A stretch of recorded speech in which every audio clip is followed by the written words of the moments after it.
Hey y'all. Okay, so we're back with the part two.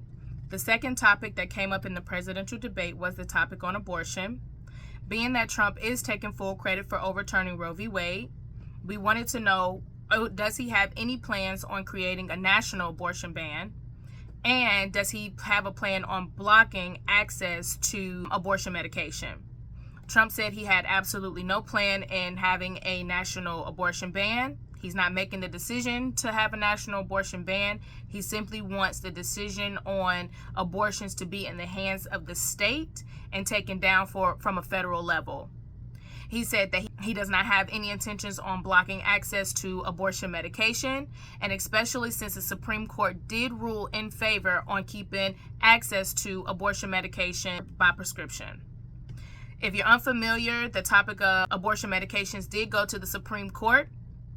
The Supreme Court did rule that being that this medication has been on the market for a while, it has been approved by the FDA. People don't just use it to terminate abortions. They also use it to regulate blood pressure, and they also use it to regulate heavy menstrual cycles that some women may occur.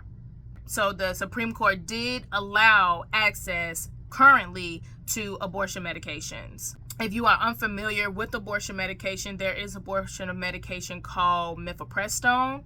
And what mifepristone does is that it blocks the hormone progesterone. Progesterone is a hormone that is needed in the uterus to sustain a pregnancy. So when you use mifepristone is usually used in the early stages of pregnancy, and it becomes less effective usually after the 10-week mark. Trump said that multiple people, if not all, let's say what Trump said. Trump said every single person wanted the decision of abortion to go back down to a state level. I do not believe that this is true. Obviously, we are having a debate on abortion because this clearly is not true. Everybody did not want the decision of abortions to go down to a state level. They felt that abortion was a human rights issue and that every woman should have the right to decide what they want to do with their own body. Now, taxpayers are paying for abortions. We cover about 24% of the cost of abortions, which is basically we're financing 250,000 abortions a year. Having the decision of whether or not abortions is legal in the state does put the power back in the hands of the people, and we get to decide if we want to continue to finance those abortions or put that money elsewhere in our communities. I do believe that this rule forces people to get out more and vote. It forces people to be more involved in their local elections, and it also forces people to commune around like-minded individuals. Against popular belief, people think that overturning Roe v. Wade means that has completely canceled out abortions across the nation, and that is farthest from the truth. Overturning Roe v. Wade did not mean that you cannot have an abortion in America. It just means that some states are now allowed to ban it if they wish, because this is what the people of that state would like to happen. Abortion is still legal in multiple states, and also there are multiple states that still do not have term limits on their abortions, which means that you can abort your baby well into your third trimester, and that you can abort your baby even until viability, which means that the baby is capable to function on its own. This is the question that was then bounced to Biden, who says that he is in complete support of Roe v. Wade, which then would mean that he is in support of late-term abortion, even though he said that he is absolutely not in favor of late-term abortion. However, when you break down Roe v. Wade works in a 3-tier system, meaning that the first tier is like the first trimester of the pregnancy. If she chooses to terminate her pregnancy, she has the ability to do that in her first trimester. In the second trimester, the mother must go by the rules of the state. Usually around the second trimester is when states start implementing their abortion bans. Going into the third tier, the third trimester, this is when states are still allowed to block abortions unless it is a threat to the mother. So that is how Roe v. Wade works, which means, to Trump's point, is that according to Biden, he supports Roe v. Wade, and he thinks that abortion should be left in between the patient and the doctor.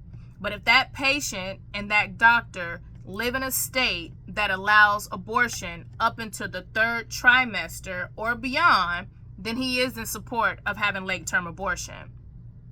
even though he says that he's not. Biden then also went on to compare abortion rights to civil rights, saying that giving states the ability to choose on abortion rights is like giving states the ability to choose on civil rights, which I believe is absolutely asinine. Civil rights is a human rights issue. I, as a human being, citizen in this country, I have a right to comfortably thrive in this country without being subjected to discrimination, segregation, racism, and disqualification simply based on the color of my skin, my ethnic background, my religion, my gender, etc. And yes, that should be a nationwide rule that everybody needs to abide by. Abortion rights, however, is not a human rights issue, especially if it's not falling under the exceptions of rape, incest, and saving the life of the mother. You do not have a right to use taxpayers' money and commit genocide in the womb and disguise it as health care and decide that a life of another is not valuable because it's an inconvenience and unplanned. Many people do believe that Roe v. Wade has become weaponized and that many are using it as a license to kill. Physicians did take a Hippocratic oath to protect life, and I'm not sure when they traded in their good moral ethic of being a healer for being an executioner, but there is a ton of money in abortion, so I am not surprised. It is clear that a baby is only a baby when you want it. When you want the baby, from that first clump of cells, you're happy. From that first flutter, from that first heartbeat, from the first gender reveal, all the way up into your pregnancy, you're extremely happy about it. If someone was to commit murder while a mother is pregnant, they would be charged for a double homicide. So even though you are carrying the baby, the mother and the baby are definitely separate individuals. However, a question that was not asked that I do wish to ask is, where does the rights for the father come into play under the abortions? Meaning that a woman has the right to go in and have an abortion and the father does not have to sign off on it. He doesn't have to even be in agreement. And I know this firsthand, that there has been a father who wanted his child, but the mother decided that she did not want to be pregnant, did not want to take the baby full term, so she chose to have an abortion, and the father just had to deal with it. I believe that that's completely unfair. You do need two people to tango. You do need two people to create a baby. So I do feel that in some way, shape, or form, that fathers should have a right. Meaning that even if that woman has to carry that baby full term, and then she can relinquish custody to the father. The topic of abortion is a very sticky subject.